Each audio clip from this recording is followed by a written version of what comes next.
questions. Did you watch the Will Clark Rafael Palmeiro thing the other night? I did. I did. And it really it's really an interesting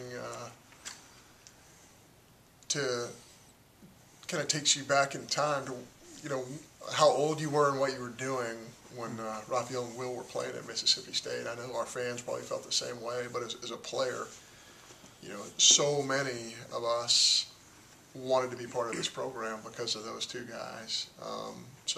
And Jeff Brantley and Bobby Thigpen and really that whole team. So, I thought it was a really interesting biopic piece that, I think you just look at it through a different set of eyes when you know those guys personally and know that they're really special people. Talk about the Ole Miss series this weekend. Played them a week ago, and now you have a good idea what they are face to face. Now going into their field, what kind of challenges do they present? Yeah, they're a really good club, and I think in some ways our clubs are similar in some ways. Both clubs have had their ups and downs this year. Certainly, they've played a little bit better than we have in the conference. Ole Miss is a difficult place to play. They have a really nice atmosphere there, and I know our kids are really excited about going there. We have 6 games left, and our kids know what's at stake every time we go out there, and I think they're looking forward to this opportunity. I think last week we talked about getting some swings and misses from the bullpen. What can Hudson and Houston do to kind of create that? They're kind of swing and miss type of guys. Yeah, they really showed some glimpses in the middle part of the year and showed us more than that this past weekend. Not only from the standpoint that they pitched well, but the fact that both of them really bounced back and both wanted to pitch. So I think our whole team got a jump start from seeing those two guys go out and compete the way they did this weekend. What can you take from Ross Mitchell's performance? I know he allowed runs, but they were unearned in a couple of scoreless innings, which he hasn't had in the SEC. Yeah, Ross pitched really well. He really showed the ball in the strike zone. He got ground balls. He did exactly what we wanted him to do, and it's neat to see him pitch that well. I know he wanted to go out. His last home game, I know he wanted to go out with the ball in his hand and finish it out, and it didn't work out that way. But certainly, he wanted the ball and went out there and competed his heart out for us.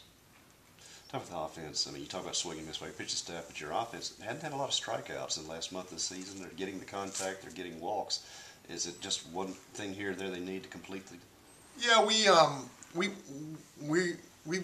been a good contact club, but we're kind of in between. We're in between the strikeout offensively and hitting the double. And when you have a 15 hit performance and you get good. Barrel to the baseball, you got to hit extra base hits in this league to have a chance to win. And that's the one thing that, we have not done as good a job as we'd like to. Some of that is personnel driven and some of that is a field thing. Some of it is the field that you're playing on.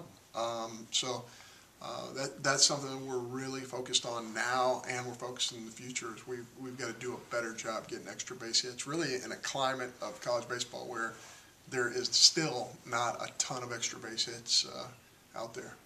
Has the final schedule, has that affected y'all's practices any this week? Yeah, certainly. Yeah, with our kids taking finals, we've had to work our individual hitting stuff around that, and we've actually been able to practice a little bit earlier than we normally do. It's been a tough year in terms of scheduling. I like to start earlier than 3:30, 4 o'clock.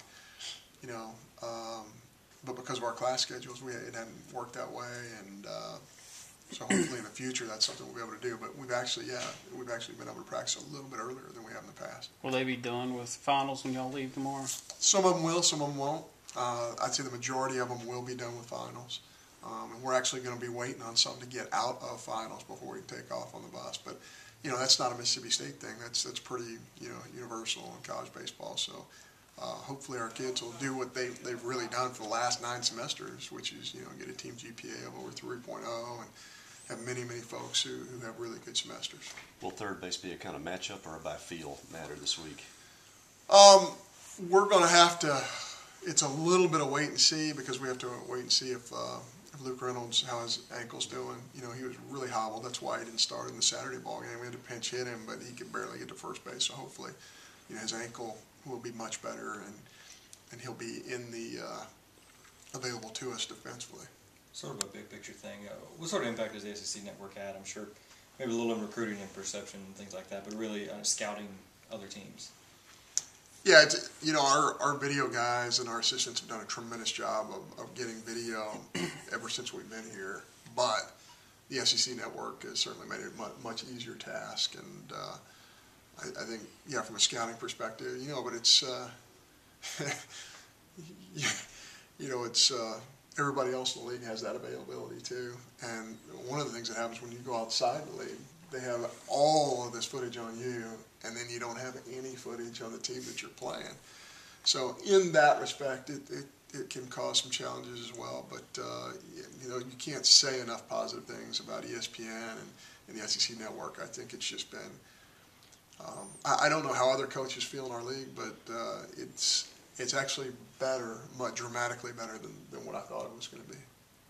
Is there a different energy going into this week's series, seeing that, you know, you were able to end the LSU series with a win, and the fact that it is Ole Miss and it is on the road? Yeah, I think, you know, the fact that we won in dramatic fashion, always, you know, when you're dealing with 18 to 22-year-olds, that's the last thing that happens. So I think they're excited by that. I think they're incredibly disappointed, as you know, as was all of us,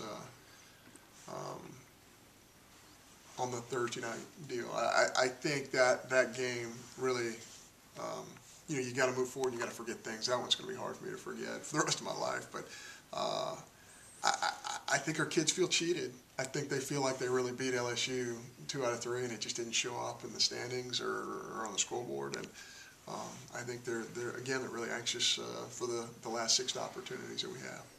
You can talk about the SEC network. What did you expect it was going to be like? You said it was different than what you kind of expect, or better than you expect. You know, when you have this much footage, you have that much that you're trying to cover as a network, you just assume that some of it is going to be, you know, a little sketchier, you know, just because of but it hasn't been. It's the production, I think, has been phenomenal. When you watch as much baseball as we watch for Scouting Report and everything else, I mean, it's just really clean. First class broadcast, every one of them, and the insight that the color and play-by-play guys have, the quality of the picture, the quality of everything. I mean, it's just it's first rate, and I probably should not have expected any less, but to me it's been amazing, because usually in a first year you're trying to figure things out, and I think, man, those guys figured things out very quickly, for sure.